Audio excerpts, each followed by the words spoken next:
মুহূর্তে পুলিশের বিরাট ফোর্স বিভিন্ন জায়গায় টহল দিচ্ছে।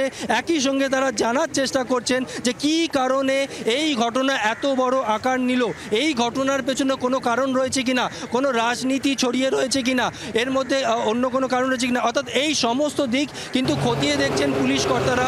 পুলিশ সূত্রে আরও জানা যাচ্ছে বেশ কয়েকজনকে ইতিমধ্যে আটক করা হচ্ছে এবং আটক করা হচ্ছে, তাদেরকে জিজ্ঞাসাবাদ করা হচ্ছে। আমি যদি আরও একবার ছবিটা দেখাই, বাজারের ছবিটা, ব্যবসায়ীরা রয়েছেন এখানে, তুমি দেখতে পাচ্ছ একজনের মাথা পর্যন্ত ফেটে গিয়েছে, অর্থাৎ তিনি যখন দোকানের সামনে বসেছিলেন সেখানে ইট বৃষ্টি হয় রীতিমতো, সেই ইটের গায়ে কিন্তু তার মাথা ফেটে যায়। একাধিক ব্যবসায়ীরা এখানে রয়েছেন, দোকানপাট বন্ধ, কবে দোকান খুলবে তারা জানেন না। কালকে কি বাজার খুলতে পারবেন? না, যতক্ষণ সমস্যার সমাধান আসবে না তখন খুলবো না। ভয়তে কে মার খাবে ইটের। অর্থাৎ ব্যবসায়ীরা এখনো পর্যন্ত আতঙ্কে রয়েছেন, তারা জানেন না যে আগামীকাল তারা দোকান খুলতে পারবেন কি না, সেই সময়টা কতদিন সময় লাগবে। কারণ তারা বলছেন দোকান খুললে আবারও যদি মার খেতে হয়। এখনো আপনারা ভয় পাচ্ছেন? হ্যাঁ, ভয় আছে তো।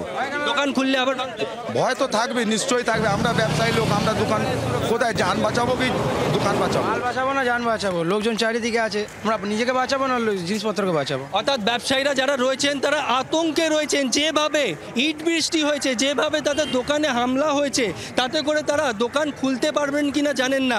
যদিও পুলিশ সূত্রে আমরা জানতে পারছি পুলিশের বিরাট ফোর্স, এমনকি র্যাব, তারা এই মুহূর্তে প্রশাসনের থেকে বা পুলিশের থেকে কি ধরনের সাহায্য চাইছেন যাতে তারা আগামীকাল আবার পুনরায় তাদের যে স্বাভাবিক জীবনযাত্রা, সেই জীবনযাত্রা তারা লিড করতে পারেন বা সেই জীবনযাত্রা তারা চালিয়ে যেতে পারেন।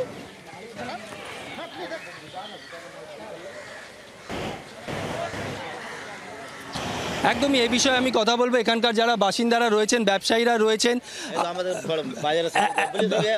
আপনি এই বাজারের সেক্রেটারি, এখন আপনারা কি চাইছেন যে আগামী দিনে আপনারা দোকান খুলতে পারবেন? পুলিশ প্রশাসনের কাছে কি ধরনের সাহায্য চাইছেন? পুলিশ মোতায়েন চাইছেন? হ্যাঁ, তাহলে আপনারা দোকান খুলতে পারবেন? নাহলে পারবো কি? এই অবস্থা দেখতে পাচ্ছেন। অর্থাৎ যিনি ব্যবসায়ী রয়েছেন তিনি বলছেন যে পুলিশ যদি এখানে মোতায়েন করা হয় তাহলে তারা কিন্তু ব্যবসা করতে পারবে, দোকানপাট খুলতে পারবে, তাহলে নয়।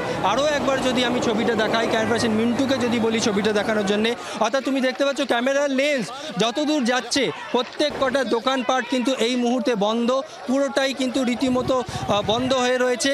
কারণ যেভাবে মুড়ি মুড়কোর মতন ইট বৃষ্টি হয়েছে তাতে করে কিন্তু আতঙ্কিত। আরও এক ব্যবসায়ী রয়েছেন, সেক্রেটারি রয়েছেন, তার সঙ্গে কথা বলবো। আজকে যেভাবে ইট বৃষ্টি হয়েছে, এর আগেও কি এই ধরনের ঘটনা এখানে হয়েছিল কখনো? এর আগে হয়নি, কিন্তু আজকে যা হয়েছে তা আমরা ব্যবসা করতে পারবো না। যেভাবে আমরা ভয় পেয়েছি, যেভাবে এখানে আক্রান্ত হয়েছে, যেভাবে টর্চার হয়েছে, ব্যবসা করা খুব মুশকিল হয়ে গেছে। পুলিশের কাছে কি আবেদন করবে এখন? যেহেতু আগে তো এইগুলো দেখিয়ে বলবো কি আমাদের সিকিউরিটি দিতে পারে, কি করতে পারে না পারে, আমাদের মার্কেটে কি সিকিউরিটি করতে পারে, এটাই আছে, আর কি বলবো।